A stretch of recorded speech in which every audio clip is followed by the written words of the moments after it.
Cosner's Corner and the new shopping area in Fredericksburg.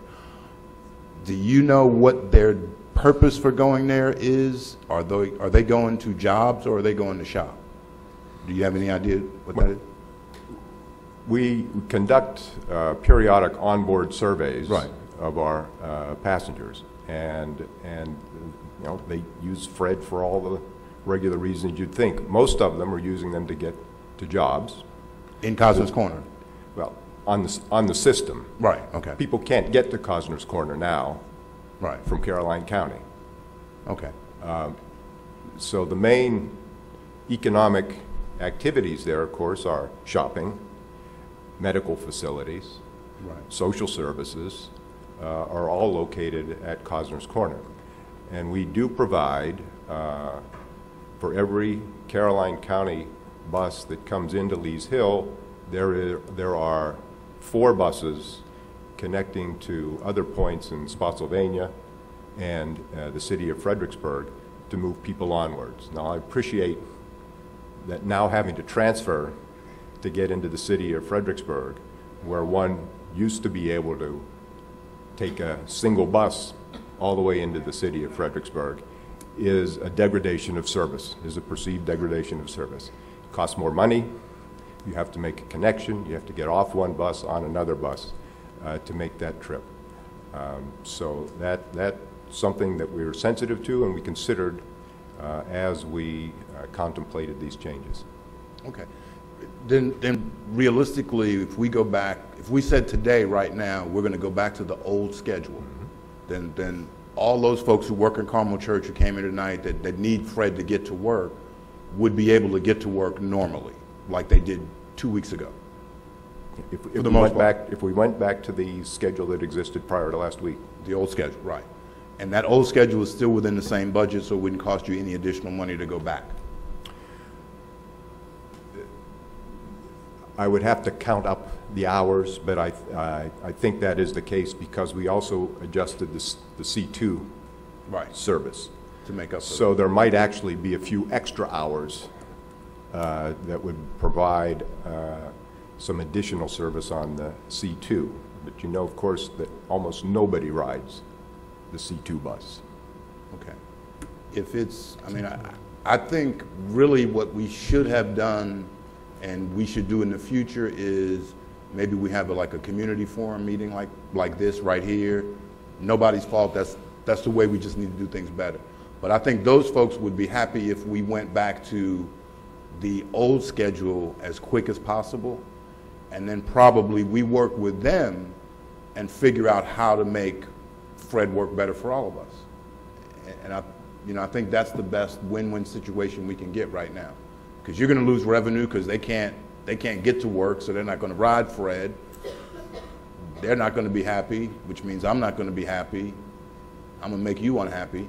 So we need to try to work together. I think if we go back, that's the win-win for now. Well, it's impossible to know at this point what the net effect on revenues would be. Because it may very well be that we will pick up a lot more people who are anxious to go up Route 1 to the Cosner's Corner, Lees Hill area than are currently using the service. So I wouldn't judge what the net effect on revenues would be. And again, frankly, revenues are modest. It's all relative for our services. Let me take back your suggestion, if that is the will of the board, and discuss it with our director and with our operations manager. We'll need to look at whether we have to have some kind of additional notice period. Certainly, I think we could minimize that and see what we can do. Okay. And again, we'll count the hours. I think we're still within the hours that we're currently operating, so there would be no net budget effect on switching back. Okay. Let me take that back with us. All right, and you'll let us know in a couple of days? We'll let you know in a couple of days. All right. Thank you, sir. That's all. Any Additional questions? I do. Next. C2 route. Yes. Where's that at? I'm sorry. The C2 route, what does it cover? What area is that? Lady C2 Smith? route operates Tuesdays and Thursdays under the recently changed routes from Dawn Okay. into the city, and then it runs out to Port Royal and into the city, then back down to Dawn, into the city, and back out to Port Royal. Can you get us a count as to the number of people that rides or that you pick up at the Lady Smith stop, and I believe it's at the food line, and I believe there's only one stop in Lady Smith at this point, which is the food line. Can you tell us how many people that you pick up and you drop off there on a daily basis? I can give you, actually, we pulled the numbers in preparation for this meeting. We went back and looked at October of last year, which was the old service.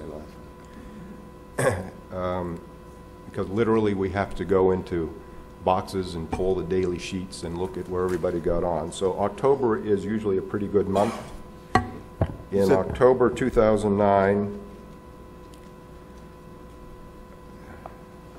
46 people boarded the bus at the Lady Smith food line, and total we had 459 riders on the C1 for the month. So about 10% of our riders boarded at that particular stop. Ah, When did you give us that report? much higher than I thought. Oh, I got it. Okay. May have been in All right, October. it's probably, I got the point.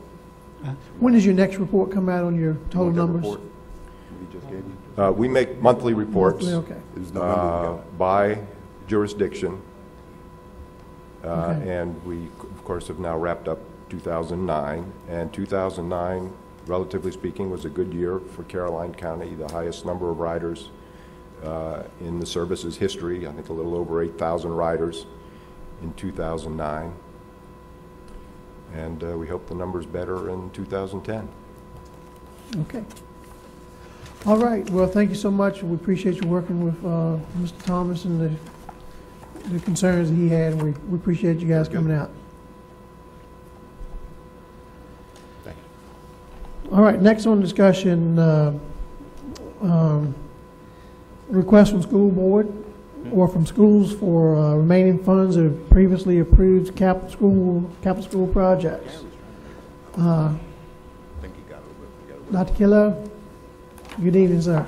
Good evening. How are you all doing? Very well, thank you. I would like to come to you tonight to request the $868,629.64 that's left to complete some CIP projects. There's been some committee meetings, and I know that you received the packet that we sent that talked about all the members that were involved, the priorities, the main priorities to be to focus on safety, security, and enhanced communication within the schools. All schools will have enhanced front door security. There's a major concern here where people can get into the buildings, and before we even know that they're in, they're pretty far in. And we also have we've had a lot of issues with our intercoms where if a teacher has an issue going on in a classroom, they cannot report back. And also another major concern is that our fire systems are not connected directly into the fire department. So if we have something going on, we have to still call out and make those connections. A lot of this should have been corrected, and we need to get it corrected.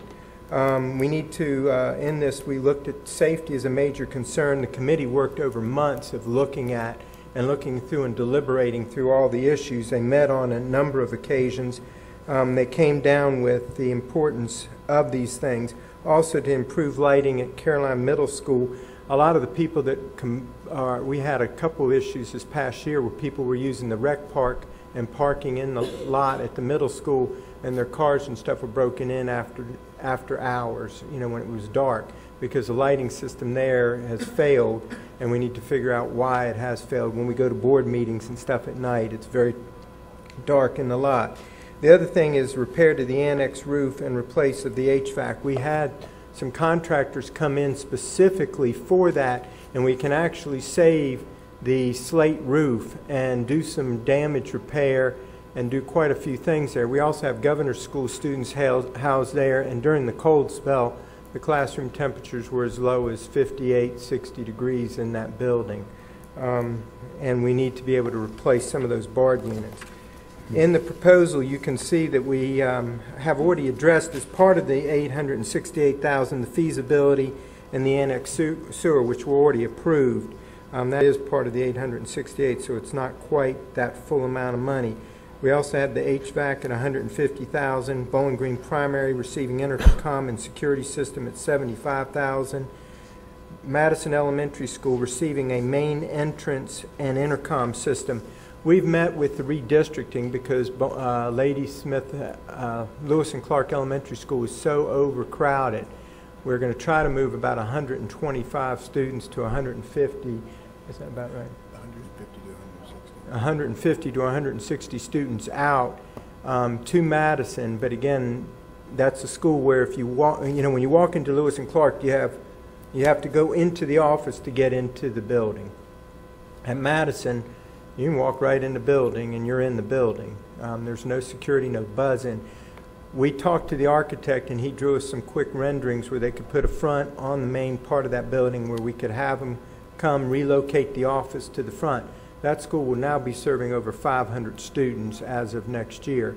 And the other concern is, with that is, again, trying to fix that building up because, again, with Lewis and Clark, they'll probably pick up 50 of those students that are moved out, possibly with the growth that we've been experiencing at the elementary level. The other thing was a plumbing issue at Madison Elementary School, which turned into an emergency that we needed to do. When we got into the kitchen floor, the drains weren't draining, and when we went in to look at them, the pipes were totally deteriorated and gone. We had to, for safety and for need, we had to repair those. It wasn't an option because if we don't do that, we couldn't have prepared food, and it was going to get in the way of that. CMS, the parking and the front security. The high school, we had the track that we were getting a great deal on, plus we have holes in it. We've had some incidences where kids have stumbled and people have fallen out there that are using it. Bowling Green Elementary security and lights, intercom system there, and that was what added up to the total amount. I brought these two gentlemen to help me answer any questions. They helped direct the committee members, and we would like to proceed with some of this because of the major concern with safety. Every day you hear about issues happening. We really need a buzzing system. They've asked some of the PTAs. The PTAs have been asking for this in the last couple months in the discussions, saying they would like to make sure that their children are more secure, and knowing that there's a way to keep somebody from getting in the buildings. Okay, Dr. Keller, we appreciate the report. Just as my first thought, are these the order that we have them in? Are they ranked in any way, any priority rankings, or have y'all? No, sir. You said, does anything said, hey, we have to do one? Which one is it, or two, or three? They haven't. Every one of them, because of the need for safety and concern for safety issues or possibility of safety issues, that's what drove them. There were so many issues out there. Right. The group, when they pulled this together, thought that this was the main thing. They still had a lot more that we needed to address and to get done. So, truthfully, it was bundled in that kind of fashion in the meetings that I sat in and attended. And just another question for your, I know we're all working on budgets currently. I guess you guys have been working on your budget for next year already. Do you have a separate CIP for next year, or is this the only one? This is it. I guess next year there's not, there's no CIP. We're assuming that there's going to be no. Right. The discussions I've had with Mr. Ashcraft, I'm hoping that, I'd love to, if we can find the money, yes, we'd love it, but I don't believe that there is any money that we're aware of. This is it. And other than, we know we're looking at the bond, but again. That bond did not get through. I was received from the architect the other day, maybe Monday, that it was not approved, and we did not receive the $9.5 million or the other $500,000 that was requested for the total of $10 million. We did not receive that money. Okay. All right. Additional question from board members. Ms. Pop, would you have any? No, I know that you guys are kind of in a difficult spot here with some of the things that are going on, especially at the governor's school and some other things. I think that from that standpoint, from safety issues and that kind of stuff, I certainly can support taking care of those types of things. At some point, I thought maybe the track might be a little bit of a fluff item, but having talked to some of the folks on that committee, it's more of it has become a safety issue because I guess the base is crumbled underneath the covering that's on there now. It's deteriorating, and there's actually holes. Or students, when they're running out there, falling, and there's been some concerns with that. Yes, sir. And it's just going to get worse if we don't take care of it, and it could be detrimental to the asphalt underneath also. Okay. Make the repair in the future even worse. Now, you use that track for more than just athletic events. You use it for PE and those types of things. Is that correct? Yes, and there's people in the community that are out there on it also. You know, we make sure that stays open, except when we were doing the grass on the football field. That was the only time we closed it down. But other than that, we leave it open for use. And community does use it. There's a lot of people out there running throughout the day and walking. Okay. Thank you, gentlemen. Okay, Mr. Akers. Mr. Chairman, certainly I was at the redistricting meeting that Dr. Killow was talking about last week, and certainly had the concerns of the parents, and certainly many of the parents did not want to move their students, their children, from Lewis and Clark over to Madison, but for the most part their concern was about the security of the student in the child. It was not the instructional element nor anything else. It was strictly the security. However, I do know that I think that we're trying to put together, or you're trying to put together, a meeting between Dr. Killow and the chairman of the school board and Mr. Ashcraft and the chairman of the board of supervisors, a meeting to talk about the budgeting and all of those things. So I guess my thoughts are that we just sort of package everything together and let you two groups discuss the issues and then make a recommendation back to this board at the February meeting, first meeting in February. I don't know that 2 weeks is going to be detrimental to any project that we undertake, and I think that may be probably the best way to iron the issues out, if you will, if we do that. That would be my recommendation, is the fact that we just allow the two chairmans and the two the superintendent and the county administrator meet and iron the issues out, and then bring recommendations back to this board. Mr. Seeley?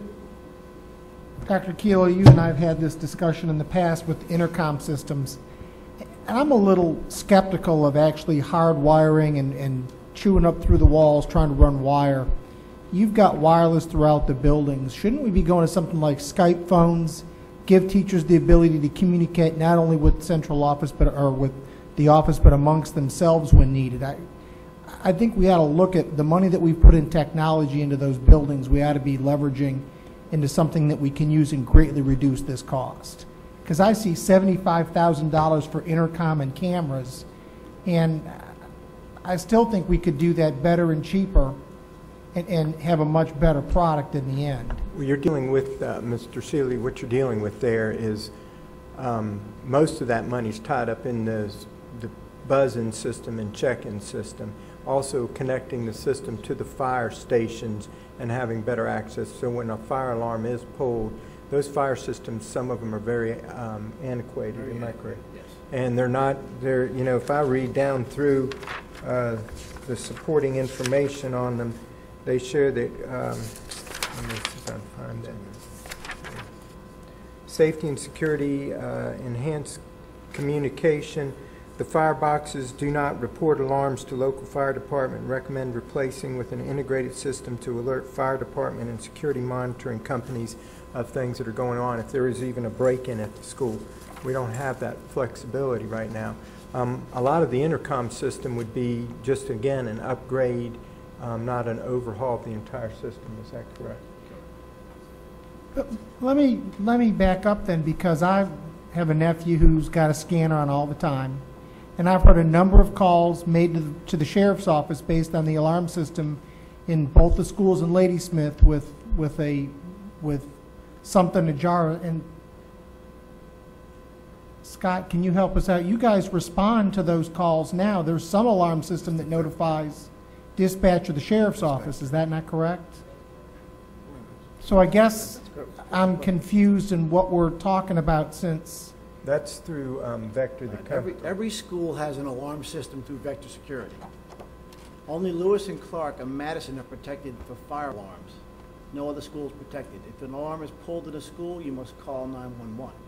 In Bowling Green Elementary, primary, the annex, and So the concerns that the police department are coming from are what, George? the police department, it's just normal alarm calls, doors being juggled or whatever. so there's no smoke detection in that system. In Lewis and Clark, there's smoke detection, and in the middle school, there's smoke detection. But nothing in the Vector system that alerts. So That's correct. we're talking the high school's the same way? High school has protection on the commercial technical education side, CT. with the sprinkler system. Career and CTE. technical education. Just the four classrooms along the teacher parking lot then? Correct.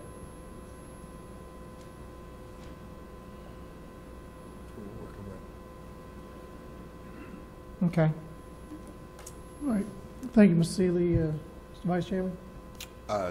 No, I actually spoke to Mr. Sims over the weekend, and we talked about this, and I told him I agreed with the safety concerns and would go along with those. It's not going to hurt you guys if you wait a couple of weeks to talk to chairman to chairman. Is that going to be a problem? I think that it's whatever you all, truthfully, I'd like to be able to move ahead, because I think we're at the point, you know, I was getting pressured to bring this, and we were trying to work through this thing to, as Mr. Rozelle pointed out so well, is, you know, we were trying to get to this point and prioritize and really look through this, because there was such a massive amount, and we'd like to try to get some of this moving, because to try to get it set up and orchestrated to be able to do, I'd like to get some of these safety concerns met as soon as I could, in all honesty, because, you know, if it's 2 more weeks, 3 more weeks, I don't know what's going to, in some of those issues, that can be a difference for us. Have you started anything yet, Dr. Keeler? No, have not.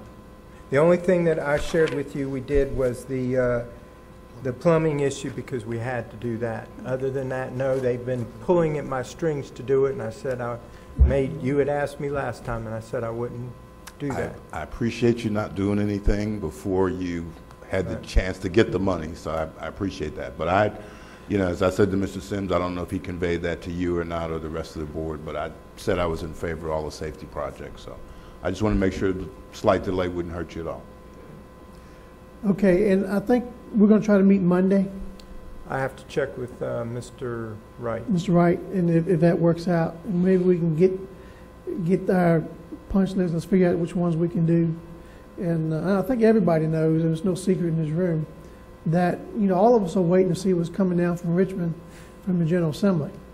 And, you know, we all have great concerns about that, because if it's something comes down, you know, we want to make sure that when we get to that point, there may be some of these dollars that you want to make, something else may pop up that's more important. We want to make sure we put our dollars where it's necessary. But you guys need to decide that. And, you know, we need to keep that in our thoughts, because there's going to be no more additional from everything I'm hearing. You know, so far everything I'm hearing is going to be probably less, a significant amount less for most of the localities. So, you know, we need to, you know, really get in and try to work these things out. And I think in the near future, you know, new schools aren't going to be the option. We're going to have to fix what we have. So most of the items that you're talking about, I agree. I think we're going to have to go down that path and fix these things. But hopefully we get our meeting Monday. We'll get the ones that we got to punch out, and let's go ahead and make the opportunity to get that done. So. Yeah, and I would agree, no matter what the budget situations are and what we have to fend, because I know what we're facing from state cuts, that we look at the priority and the concern and the safety. This isn't about to me, you know, something that it has to be paramount, because I know every PTA, I know I was in the meetings at both Madison and at Lewis and Clark. That was a major concern across the board, and people were aware of those issues and kept addressing those. You know, I agree, the instructional program they felt comfortable with, but when it comes to safety, it's hard to respond to some of that when it's an issue we might have been able to prevent. Okay, I Thank think you. we're saying the same things. We'll get together and try to punch those out. If it will work for you guys Monday, or just let me know when the time works. Thank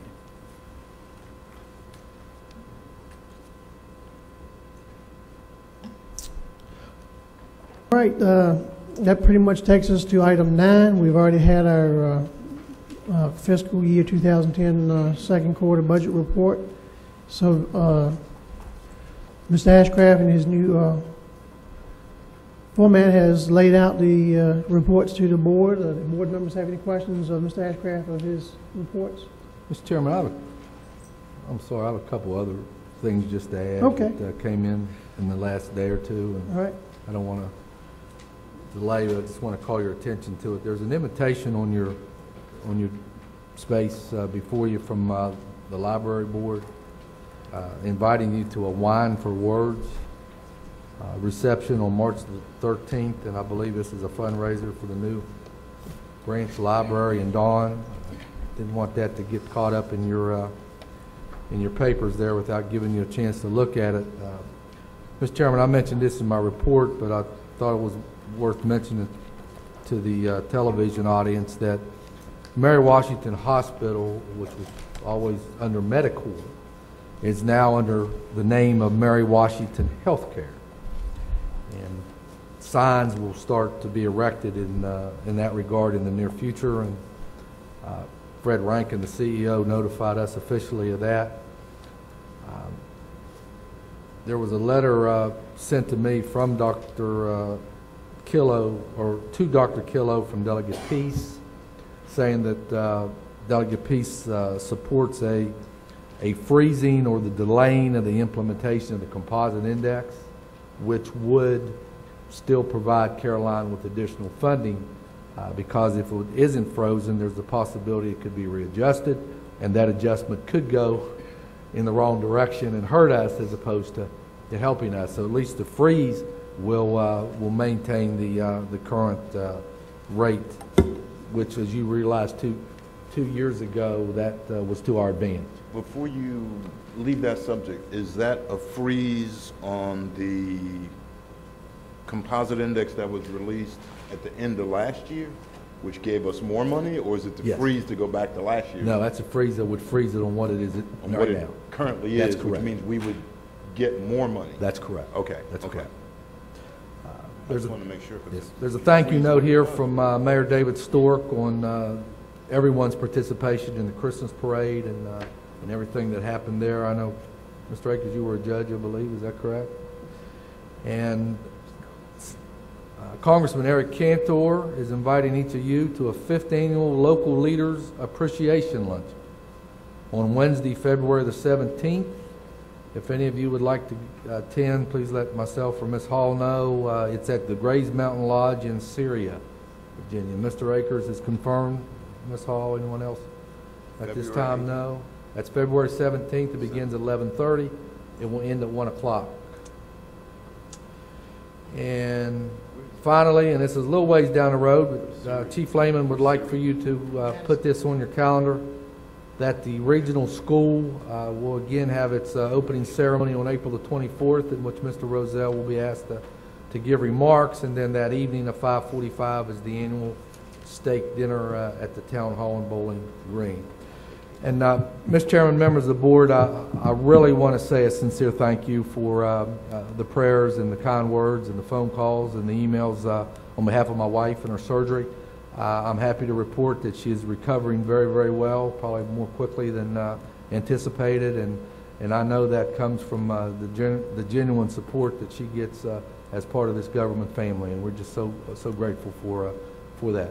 And thank you for allowing me that week to be with her. That's all I have, Mr. Chairman. Closing board comments? Yes, sir, I have a short one. I've already thanked Mr. Lehman personally, but I wanted to point out to the board that during the last Blardstone event in December, that we were kept apprised of what was going on with the emergency services folks and that whole process, which is new to Caroline, and I think that that's something that I really appreciate having that input and also the updates. And I think that's something that we should be proud of, that we are kept apprised of those things, so we know what's going on in the county, even though we may not be able to get out ourselves. So thank you. Thank you, Mr. Poplar. Ms. Akers? Yes, sir. Mr. Seeley? All I want to know is if Mr. Lehman can tell me how much snow we're going to get Friday and Saturday.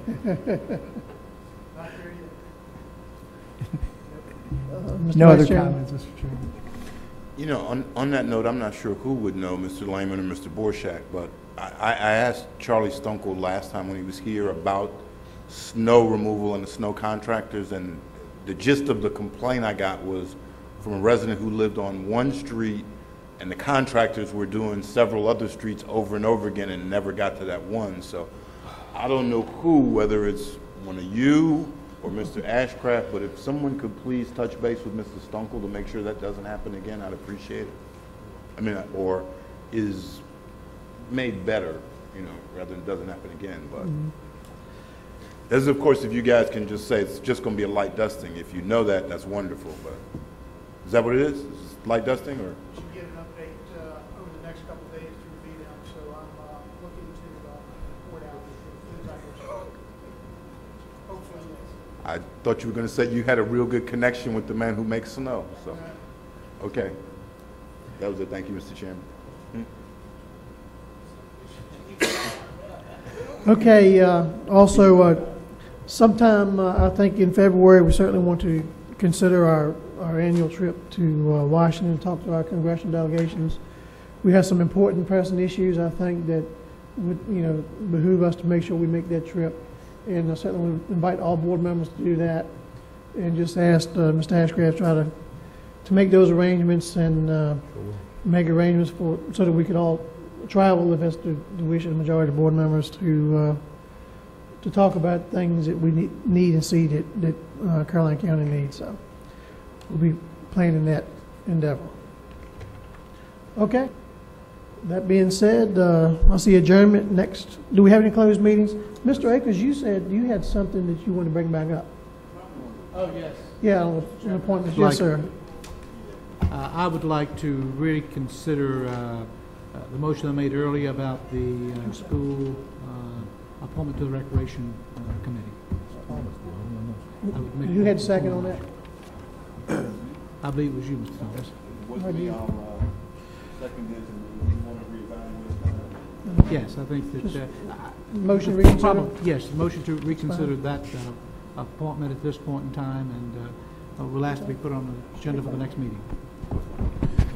Mr. Chairman, there was a mix-up on that I apologize for between Recreation and myself. I erroneously thought that the school administration had agreed to that appointment, and it turns out that was not the case. So okay. I apologize for that. Thank you, Mr. Chairman. I appreciate you. All right. Right. Motion was... Yes. All right. All right, got a motion to reconsider 1 second on the floor, and Mr. Thomas second the motion to reconsider. All in favor say aye. Aye. Opposed, same. Motion carries. And now, we don't have a... you don't have to make another No. yeah, we don't have an appointment this time, so We'll bring it back on. we'll bring it back. Hopefully bring it back on February the 9th. It's up to the school system now to... Okay, motion to adjourn is in order. Second. Motion made, proper second. All in favor say aye. Aye. Opposed, same. Motion carries. Meeting's